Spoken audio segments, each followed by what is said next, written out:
पीले दांत वाली बहू। रंजना कभी ब्रश नहीं करती थी। उसे कितनी बार उसके माँ बाप ने डांटा, लेकिन उसका कोई असर उस पर होता ही नहीं था, जिस कारण से उसके दांत पीले पीले हो जाते हैं। शादी के बाद अरे बहू, वैसे तो तुझ में कोई कमी नहीं है, पर तेरे दांत इतने पीले कैसे हैं बेटा? कैसे मतलब? कोई सर्जरी थोड़ी ना कराई है। वो तो क्या नाम, मैं ब्रश नहीं करती थी तो पीले हो गए। अब क्या करूं? आप कहे तो लाल करवा लूं या फिर काले? यार ये क्या है, क्यों माँ से लड़ रही हो? लड़ रही हूँ? अरे मैं लड़ रही हूँ या ये बोल रही है कि दांत पीले हैं, पीले। अरे तपस्या थोड़ी ना की है इन्हें पीले करने के लिए। बकायदा ब्रश नहीं किया है 20 साल तक, तब जाकर। छी, कैसी बात कर रही हो?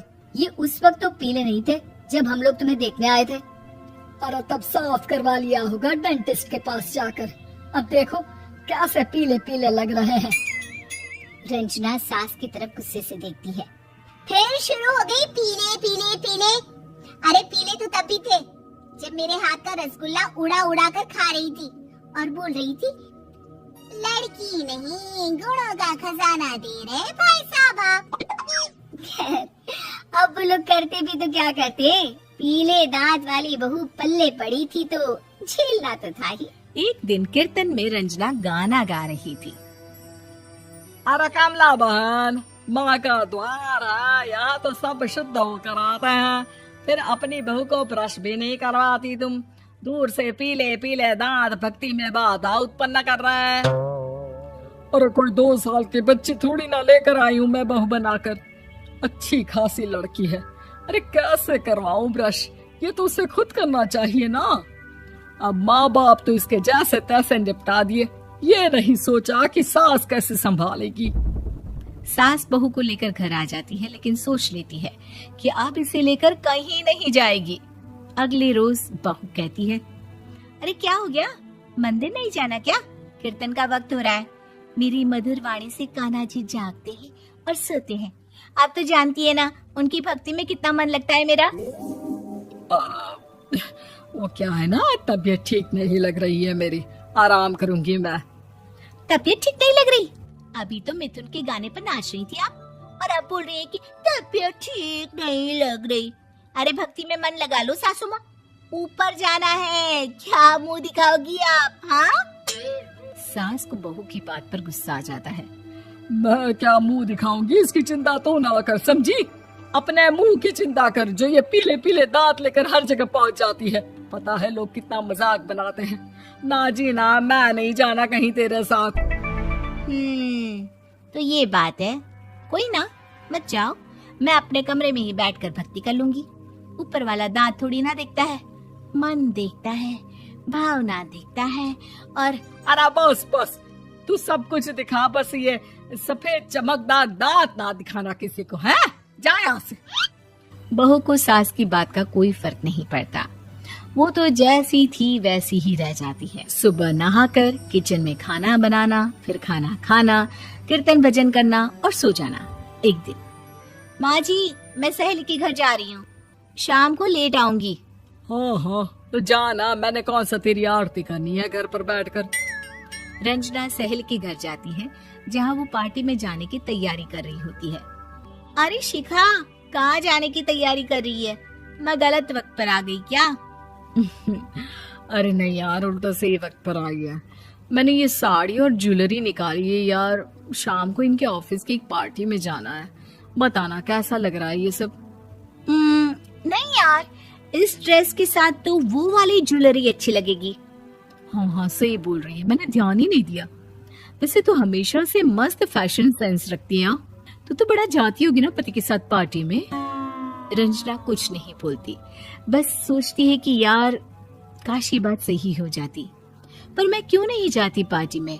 क्या इन लोगों की कोई पार्टी होती नहीं होगी? रंजना घर आती है और रात में पति से सवाल करती है, एक बात बताइए, आप मुझे किसी पार्टी में क्यों नहीं ले जाते? क्या आपके यहाँ ऑफिस में पार्टी नहीं होती? पति बेचारा क्या कहता कि दांत पीले हैं तुम्हारे इसलिए। अरे कोई पार्टी होती नहीं हम लोगों के ऑफिस में, तो कहाँ से लेकर जाऊं? और मार्केट, मॉल, कहीं वीकेंड घूमना, कहीं तो। अरे यार, सारे हफ्ते में एक छुट्टी मिलती है, तो सोचता हूँ कि आराम ही कर लूं। क्यों? रंजना मन मार के रह जाती है। पहले कभी सास के साथ मंदिर जाया करती थी, लेकिन वो भी सास ने ले जाना बंद कर दिया। घर बैठी बैठी रंजना बोर हो जाती है। तभी उसे आइडिया आता है और वो मायके जाने का सोचती है। सासू माँ, 2 दिनों के लिए मम्मी के घर जा रही हूँ। अच्छा ठीक है, आराम से जा। और हाँ, माँ से कुछ अच्छी आदत सीख कर आना कि कैसे शरीर के हर भाग की तरह दांतों की सफाई भी जरूरी होती है, समझी? शुरू हो गई ना आप। वो लोग आपकी तरह नहीं है कि छोटी छोटी बात का बतंगड़ बना दे। उन लोगों के लिए मैं मायने रखती हूँ, ना कि मेरे पीले पीले दांत। रंजना माँ को बिना बताए उन लोगों को सरप्राइज देती है, लेकिन जैसे ही वो दरवाजे पर पहुंचती है, अंदर देखती है कि घर वाले कहीं जा रहे होते हैं। अब माँ, काश रंजना दीदी के दांतों वाली प्रॉब्लम नहीं होती, तो वो भी हम लोगों के साथ चलती ना बुआ जी की बेटी की शादी में। हाँ बेटा, लेकिन अब उसे कौन समझाए कि उसको उसके पीले दांत नहीं दिखते, लेकिन उसके आसपास के लोगों को कितना एम्बैरेसिंग फील कराते हैं। मुझे तो कितनी बार उसके स्कूल की टीचर ने शिकायत की कि उसके साथ कोई लड़की बैठना भी नहीं चाहती, और ना ही कॉलेज में कोई उससे बात करना चाहता था। लेकिन पता नहीं क्यों उसे ये बात समझ में ही नहीं आती। कोई कमी नहीं है उस लड़की में, बस यही कि दांत पीले हैं। वो तो भला हो जीजा जी और उनकी माँ का, जो दीदी को जैसी है वैसे ही रखा हुआ है। रंजना को अपने घर वालों की बात सुनकर बहुत दुख होता है। वो सोचती है कि वो क्या करे, लेकिन फिर वो सीधा डेंटिस्ट के पास जाती है, अपने दांत चमकाती है और कसम खाती है कि वो रोज ब्रश करेगी। अरे क्या हो गया? तुम तो 2 दिनों के लिए गई थी ना, पर कोई ना, अच्छा है, चलो आ गई तो। रंजना सास के सामने आकर खड़ी हो जाती है और पूरी स्माइल करती है, उसके चमकदार दांतों को दिखाती हुई। हैं? चले मंदिर? माँ, मुझे माफ कर दीजिए, मैंने आप लोगों को बहुत एम्बैरेसिंग फील करवाया। मैं आज से रोज ब्रश करूंगी।